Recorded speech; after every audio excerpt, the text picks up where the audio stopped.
Boa noite, amigos. Boa noite, amigas. Sejam todos muito bem-vindos ao nosso momento de estudo e oração. Estamos aqui mais uma vez reunidos, né? Mais uma vez unidos em nome de Jesus, para que a gente possa estudar, para que a gente possa estar aprendendo um pouquinho mais sobre esses ensinamentos e para que nós possamos juntos unir as nossas energias, unir as nossas vibrações de amorosidade, para auxiliar também muitos daqueles que necessitam deste afago espiritual, dessa energia, dessas vibrações que todos nós amorosamente vamos enviando. Lembrando que este é o momento que nós fazemos uma leitura, um estudo, depois vem a nossa prece. Todos aqueles que você se lembrar durante este período que estamos reunidos, nas preces, envolva essas pessoas com muito carinho, com muito amor, porque com certeza muitas vezes somos intuídos para ajudar alguns daqueles que estão necessitando serem ajudados por nós. Que nós possamos ser instrumentos de apoio, de trabalho, como seguidores, como trabalhadores do Cristo. Então, como Jesus é o nosso mestre, o nosso guia, em todos os instantes da nossa vida, nós vamos, neste momento, rogar a Jesus que abençoe todos nós que estamos aqui, que abençoe todos aqueles que residem conosco no nosso lar, que os nossos lares sejam iluminados e abençoados, que sejam encaminhados para os hospitais, escolas do plano maior, todos aqueles irmãos que necessitam de muito amor, de muito amparo, e que nós possamos, com essa nossa vibração, com as nossas preces, deixar chegar até aqueles que amamos, encarnados ou desencarnados, este sentimento que nos une, de amor, de amizade, de esperança, de fé, de alegria e da certeza que o Pai está aqui nos amparando. Então, com esse sentimento de união, com esse sentimento dessa fé, dessa certeza de que não estamos sós e que Jesus está conosco, nós vamos dar início ao nosso estudo e a nossa oração da noite de hoje. Vamos dar uma olhada para ver quem já está online, né? Seu Antônio, boa noite, seja bem-vindo. Norminha, Marisa, David, Juliene, quanto tempo, Juliene? Seja bem-vinda.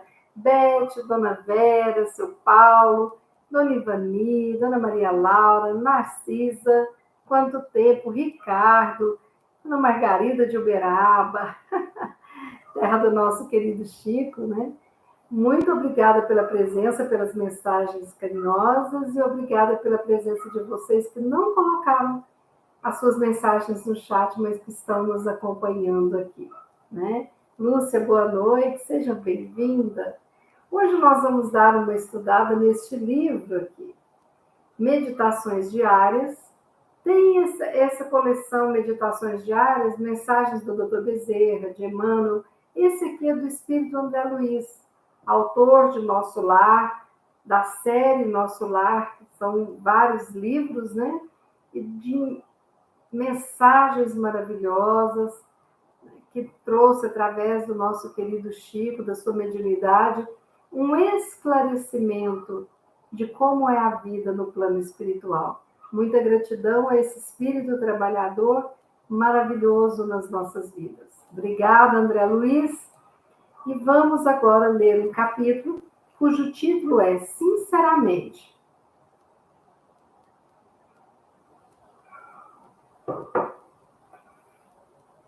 Se você efetivamente deseja cooperar com Jesus, nada conseguirá arredá-lo do propósito de servir.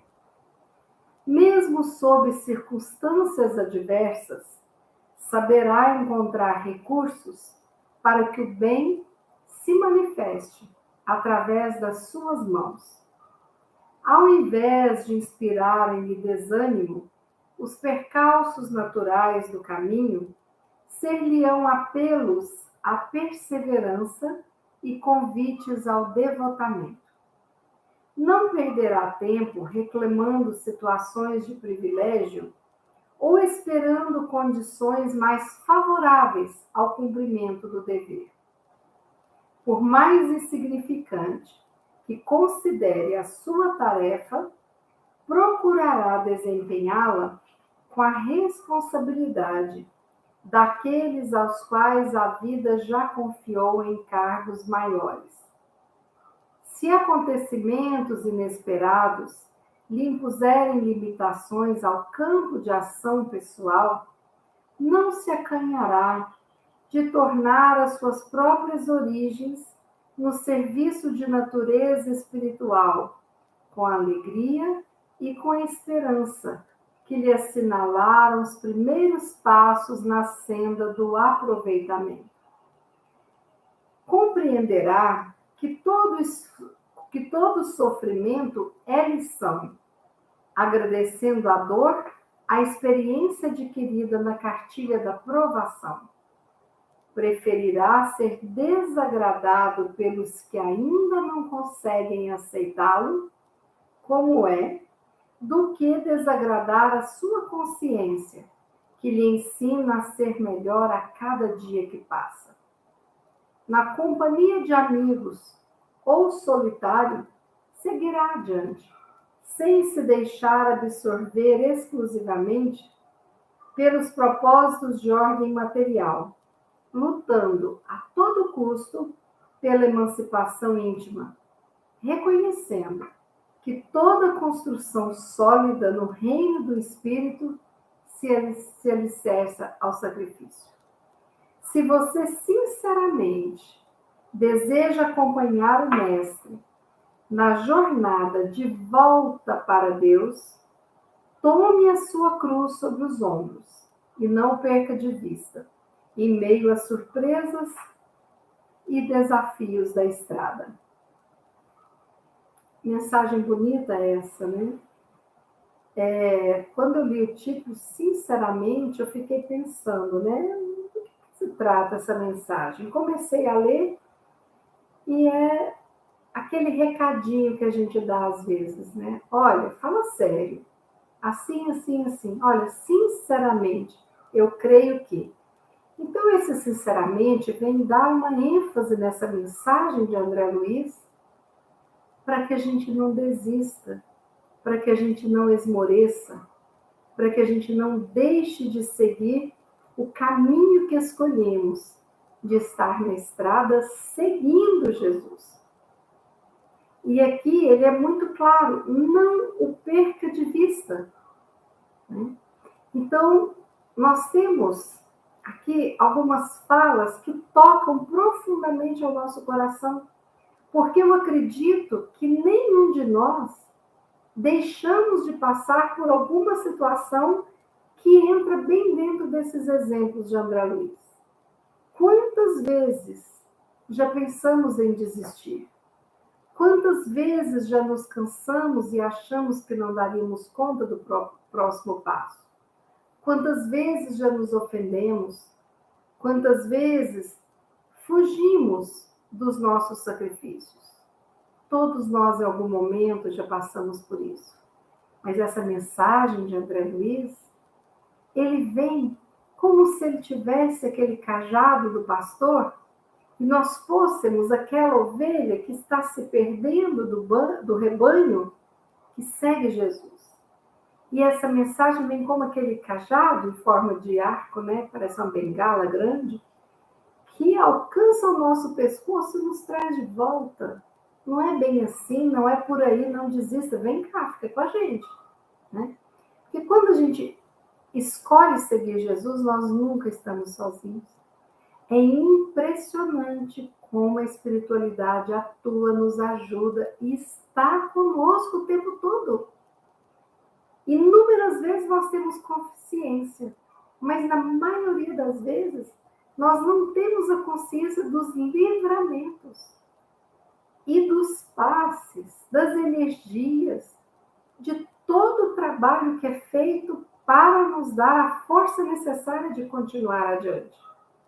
É muito lindo a gente perceber o quanto que nós somos cuidados.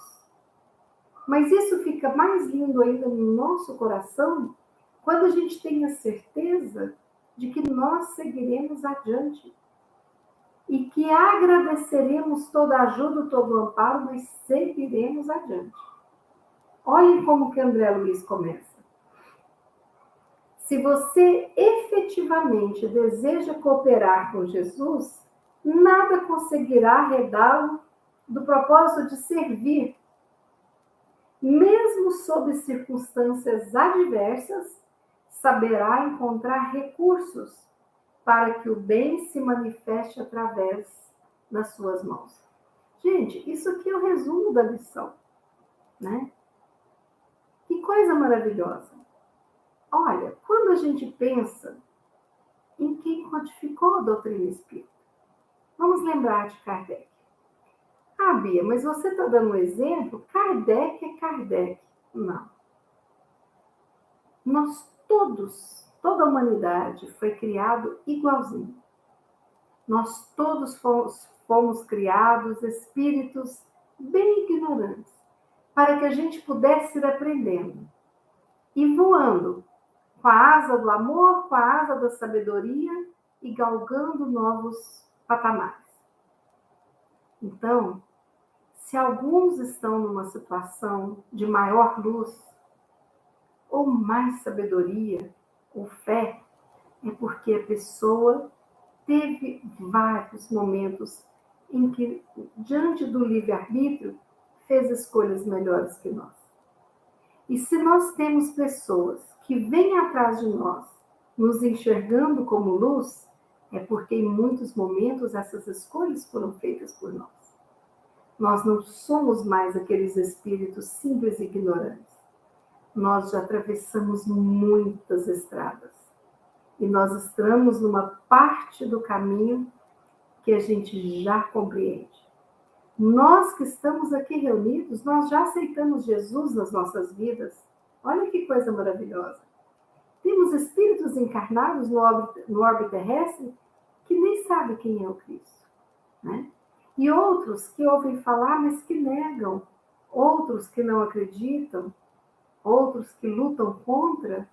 E outros que o conhecem, mas que não faz diferença. Nós já estamos buscando essa diferença de seguir Jesus nas nossas vidas, né? E nos esforçando para conseguir. Então, já estamos diferentes daqueles que nós éramos. Pois bem, então Kardec, né, participava no plano espiritual de uma falange de espíritos bons e que entregaram a ele uma missão. A missão de trazer a terceira revelação a este mundo, para ajudar na aceleração do processo da regeneração, né? Então, aqueles mundos primitivos que nós habitamos, como espíritos que vivíamos nas cavernas, aprendemos e participamos da descoberta do fogo, da roda, vivemos na Idade Antiga, vivemos na época medieval, e fomos aprendendo, éramos nós que estávamos tendo toda essa experiência nas centenas de encarnações que já tivemos. Pois bem, numa dessas encarnações, foi dada a missão a Kardec, porque ele já era um espírito bem esclarecido. Perfeito não, esclarecido, esforçado, e que já tinha muito de uma luz chamada discernimento, retidão de caráter, né? Amorosidade para com o outro, inteligência. E Kardec, já com mais de 50 anos, né, ele ouve falar sobre as mesas girantes e ele vai pesquisar. E ele percebe que ali havia uma inteligência por detrás daquele fenômeno. E Kardec, dia e noite, começa a se dedicar e a ir descobrindo sobre o espiritismo, um termo que ele mesmo criou, né? Criado na França, né? Na época que ele ali estava. E aí, Kardec passa por dificuldades terríveis. Primeiro, porque ele era uma pessoa reconhecida na França. Ele era um cientista, um filósofo, um professor inteligentíssimo, que conhecia de várias matérias da cátedra, e ele adota um pseudônimo, porque o seu nome era conhecido como professor Rivaio, e ele adota o pseudônimo de Allan Kardec, que era o nome que ele teve em uma das encarnações passadas. Naquela época, sem energia elétrica, ele trabalhando, muitas vezes passando falta do alimento em casa, porque ele se dedicou à codificação da doutrina espírita e trabalhou incansavelmente ao lado de sua esposa, que era um apoio incondicional para ele, trazendo amigos que também pensavam, e assim nessa luta constante de às vezes não ter o dinheiro para o alimento, para uma vestimenta mais adequada, ele não desistiu. Ele teve o seu momento em que ele desistiu da vida que ele tinha, que era muito focado na matéria, né? E a gente que conhece a cátedra, a gente sabe como que é, né? Como exige do profissional, desse professor, que ele possa se inteirar e se dedicar a pesquisas e tudo mais. Mas tinha um materialismo por detrás da ciência naquela época. E Kardec vai exatamente contra. Vocês imaginam bem ele dizer do espiritismo perante a sociedade parisiense da época, né? E assim ele nos traz o Pentateuco e as dezenas das revistas espíritas, que cada uma é um livro, né?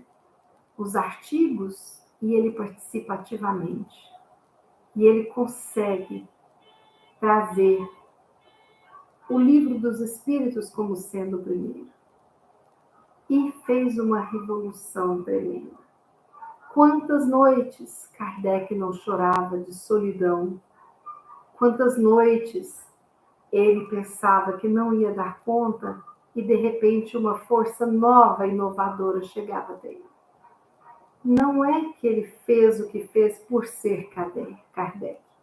Ele tornou-se Allan Kardec, deixando de ser professor Rivaio, para trazer à luz às nossas almas essa doutrina espírita, que tinha um tripé na filosofia, na ciência, na religião. Fácil? Não, mas é exatamente isso aqui que André Luiz falou. Nada conseguiu arredá-lo do propósito de servir. Tanto desgastou seu corpo que até desencarnou, né? Ainda jovem, com 60 e poucos anos. Aí a gente pensa nesses exemplos, no nosso querido Chico. Chico, que era pobre, que tinha 9 irmãos, depois teve mais vários, como dezenas de irmãos, né?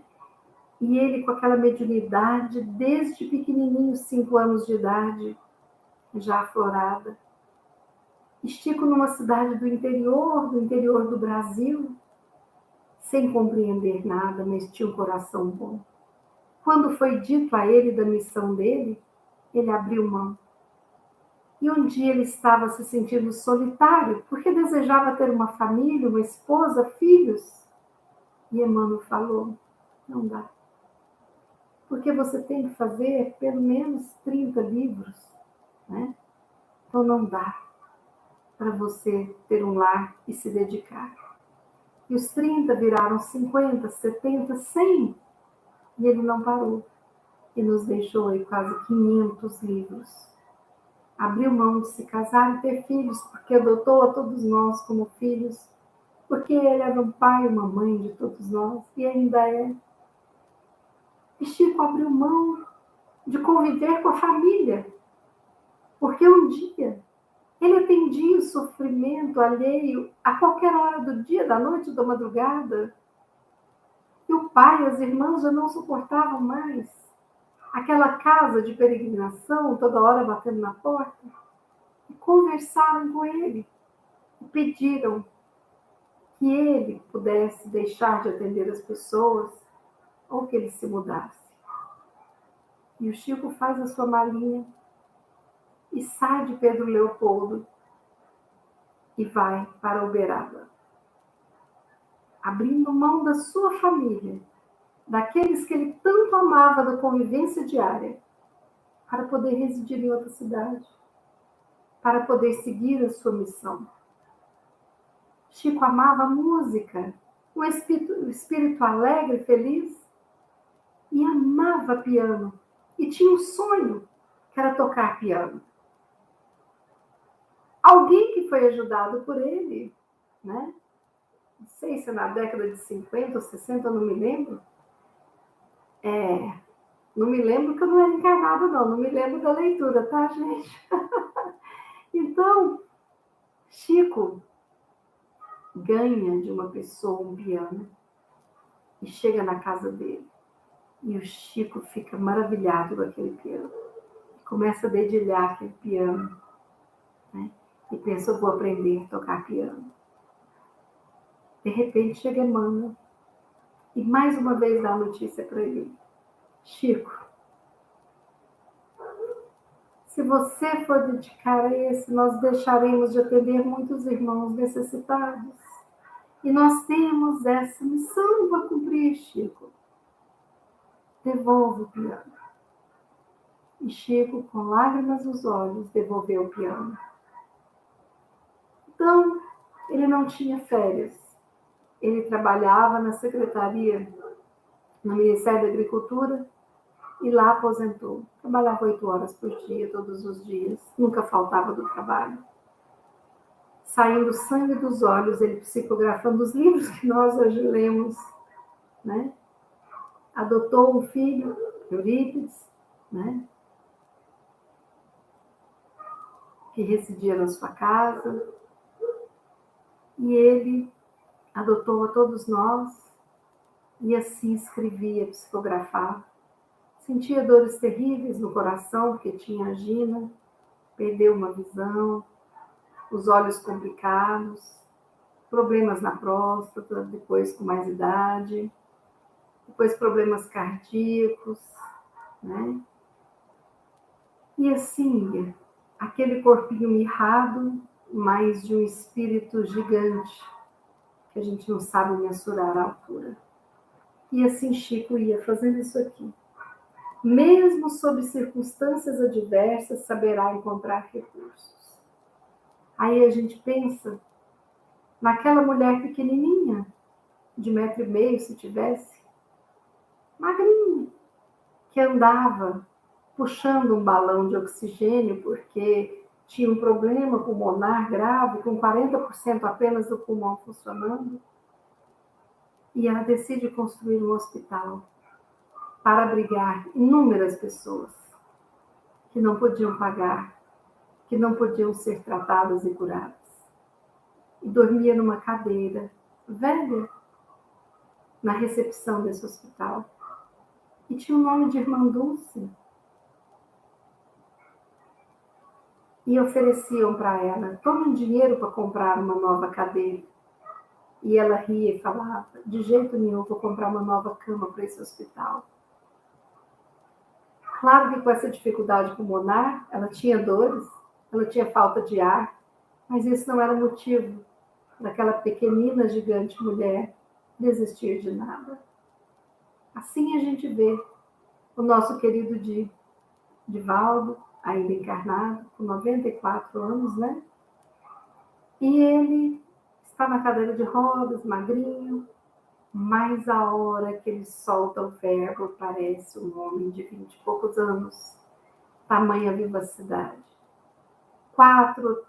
Acho que 4 hérnias de disco doendo, cirurgia, operou de novo, dores na coluna lacinantes e ainda psicografa com mais de 90 anos. Não desistiu. Por quê? Porque, ao invés dessas pessoas se inspirarem no desânimo, os percalços naturais do caminho, as dores, as idades, a pobreza, seriam apelos à perseverança e à devotação. E aí a gente vai chegando perto e fala, mas Bia, você está falando de pessoas que são ícones? Não. Eles se tornaram ícones pelo muito que fizeram, pelo muito que abriram mão. E assim a gente chega pertinho, né? E eu lembro de uma pessoa, quando eu entrei para a faculdade, com 17 anos, quando eu fiz 18, eu fui dar aulas. E era um período muito gostoso. Eu estudava de manhã e à tarde, no período integral, e às 18 horas eu ia para o colégio dar aula para adultos, né? Adultos jovens. E dei aula de português, de redação. Naquela época a gente podia, né? A gente entrava para a faculdade e podia dar aula de quinta, oitava, por aí. E assim fui dar aulas. Dava aula, como eu aprendia com aqueles alunos, como era maravilhoso. Aquela troca, eu amava dar aulas. Depois, eu mudei e fui dar aula de estatística para o 2º grau, já nos 2 últimos anos de faculdade. E aí, eu tinha matérias à noite, à tarde, o meu horário era dividido. Tinha dia que eu dava aula de manhã, tinha dia que eu dava aula à tarde, à noite, tinha dia que eu tinha aula na faculdade de manhã, à tarde, à noite. Então, era aquela salada o meu horário. Mas de manhã, bem cedinho, 7 horas, né? Eu tinha aula de estatística num curso de contabilidade. E aí, essa turma muito, assim, dedicada. Mas tinha algumas pessoas que tinham mais de 18 anos na sala de aula, mesmo durante o dia. E aí, tinha um aluno que se destacava. Ele era branquinho, alegre, aquela cara boa. Os pais moravam numa fazenda, numa cidade perto da minha, e ele ia estudar e queria fechar o 2º grau. Só que para ajudar a família, ele montou um lanche. Como tem muito em Goiânia, em Uberlândia, né? Tem algumas cidades que não tem. Depois que veio até aqui em Brasília. Mas é como se fosse aquele tipo de um carrinho, né? Para poder vender hambúrguer. Mas ele trabalhava, às vezes, até 3 da manhã, dependendo do dia. As pessoas, às vezes, numa festa, depois ia lanchar, comer um sanduíche, né? E assim, ele tinha esse trabalho à noite. E na minha primeira aula, às 7 horas, invariavelmente, ele dormia. Mas ele dormia profundamente. E eu deixava ele dormir. Porque eu entendia que ele havia dormido daquela noite 2, 3 horas. E às vezes eu brincava com ele e falava, olha, eu vou te dar uma xerox aqui da matéria para você estudar em casa depois. Aí ele pedia 1000 desculpas, mas ele, o primeiro horário, era infalível, o sono abatia. E foi interessante porque aí eu tinha uma compreensão grande do esforço dele, de ser uma pessoa da roça, de estar morando ali. O lanche dele começou a crescer. Depois eu me formei na faculdade, fui trabalhar como psicóloga e deixei essas aulas, né? Mas continuei tendo contato porque eu passei aí com os amigos lá lanchar o lanche dele de vez em quando. E ele foi crescendo. E daquele carrinho virou um quiosque, que virou uma lanchonete, que virou uma lanchonete bem grande, com várias mesas, toda arrumadinha, e tinha entrega em casa, tal, isso na década de 80, minha gente, né? E eu sei que ele se tornou empresário, e o local dele, bem conhecido, ele terminou o terceiro ano, né? Eu acompanhei a formatura. Depois eu me casei, levava meus filhos lá para comer do sanduíche dele, e foi uma amizade.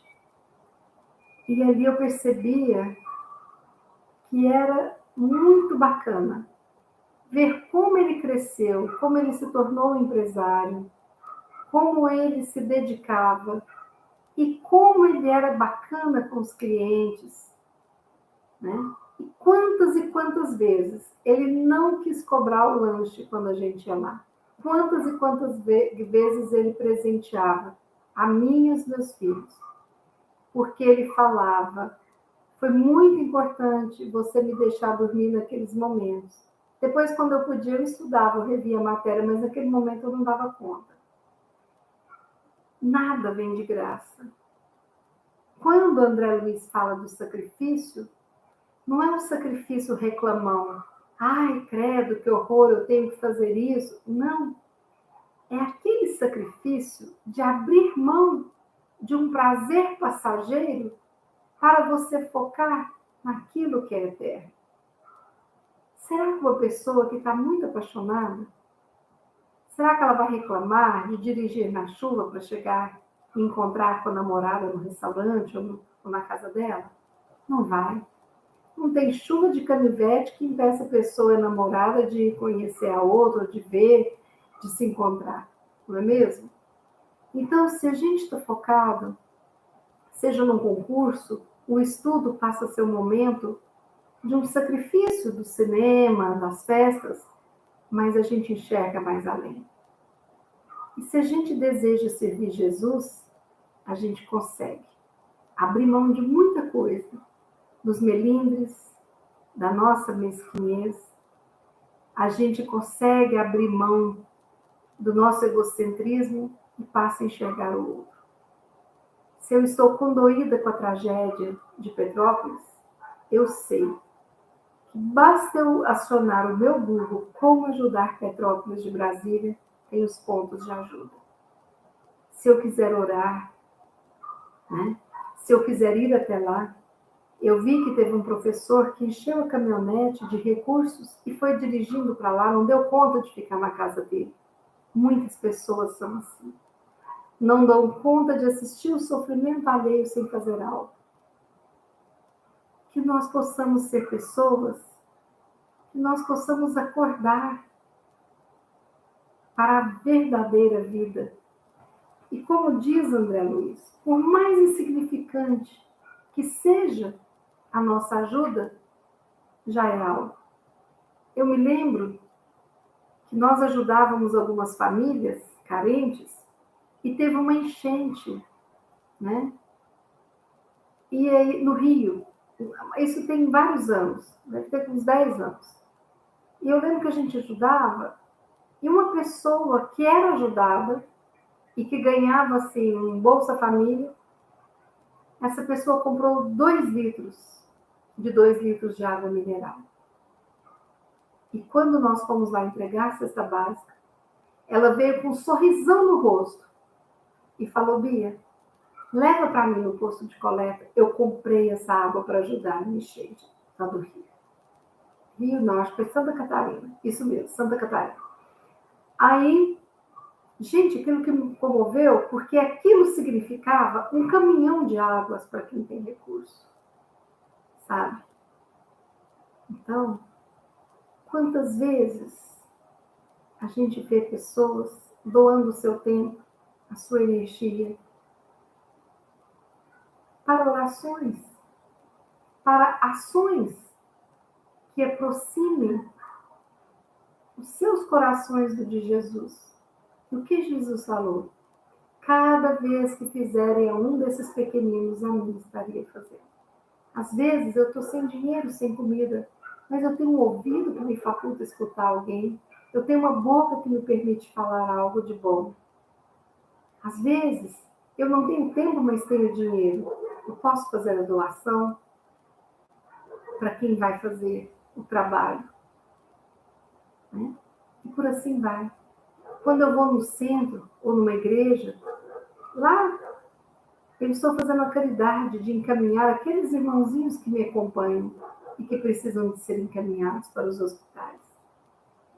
Façamos com amor tudo aquilo que couber na nossa missão diária. Seja buscar o pão, coar o café, estudar, trabalhar, buscar um filho na escola, ligar para os pais. Qualquer que seja a sua missão, faça com amor, porque é isso que nos aproxima de Deus. Se você sinceramente deseja acompanhar o Mestre na jornada de volta para Deus, porque lembra que somos ovelhas perdidas, que estamos sendo resgatadas?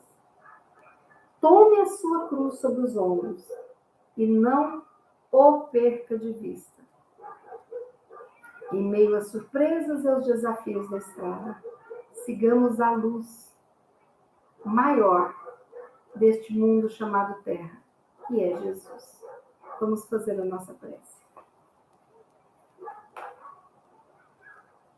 Pai de infinita bondade, hoje nós não vamos te pedir muito, mas agradecer pela semana que finda, pela nossa vida, pelos nossos recursos, por essas lições maravilhosas. Obrigada, Pai.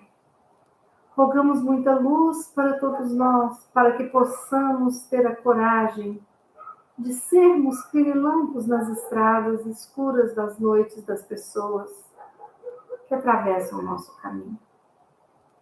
Mas hoje, especialmente, Pai, nós queremos te rogar amparo e proteção para todos os nossos irmãos que estão em sofrimentos profundos, nos leitos de hospitais, para aqueles irmãos que perderam seus familiares. E hoje pedimos que as falanges de luz, guiadas por Ismael, possam se deslocar para Petrópolis, auxiliando todos esses que, sob a sua proteção, desencarnaram coletivamente. Que todas essas almas sejam recebidas com muito amor no plano espiritual e que os corações daqueles que ficaram aqui na Terra possam ser consolados por Ti. Que Nossa Mãe Santíssima possa envolver a cada um, encarnado e desencarnado, nessa tragédia, com muito amor, com muito colo, com muito carinho. E nós te rogamos pelo nosso Brasil e por todos os locais do mundo que tem essas guerras iminentes e que tem essas tragédias, esses cataclismas, onde a dor povoa, trazendo a regeneração. Sabemos que nada acontece sem a sua vontade, Deus. E acreditamos em Ti, que não há injustiças, mas nós te rogamos forças para passarmos pelas provações. E que todos aqueles envolvidos, de alguma forma, por negligência, por ignorância, por desamor, possam receber de Ti a luz necessária para olhar o mundo diferente e fazer de forma diferente. Rogamos aqui, Mestre querido, por todos nós que estamos Te seguindo, para que tenhamos a força e a perseverança de seguirmos adiante, hoje e sempre. Abençoa-nos, Pai. Abençoa os nossos amigos e familiares encarnados e desencarnados. Abençoa todos os nossos irmãos de humanidade, encarnados e desencarnados. E com esta prece, nós finalizamos o nosso momento de estudo e oração, dizendo que assim seja. Obrigada, Pai. Obrigada, Mãe Santíssima. Obrigada, Jesus. Obrigada, mentores benevolentes. Obrigada a todos que estão presentes neste momento. Que assim seja. Muito obrigada. Meu abraço carinhoso. Segunda-feira, 18 horas. Quarta-feira, 20 horas. Sexta-feira, 18 horas. Na próxima semana. estaremos juntos no nosso momento de estudo e oração. Se você gostou da lição, dê like, acione aquele sininho em negrito para poder receber as nossas notificações. Coloque o seu despertador no celular para as 18 horas, segunda e sexta, quarta-feira, 20 horas. Lembrando que quarta-feira nós teremos uma série de palestras sobre saúde física, espiritual e mental. Na próxima quarta, nós iremos falar sobre as dores emocionais, tá bom? Na segunda, o tema é surpresa. Tenha um excelente final de semana.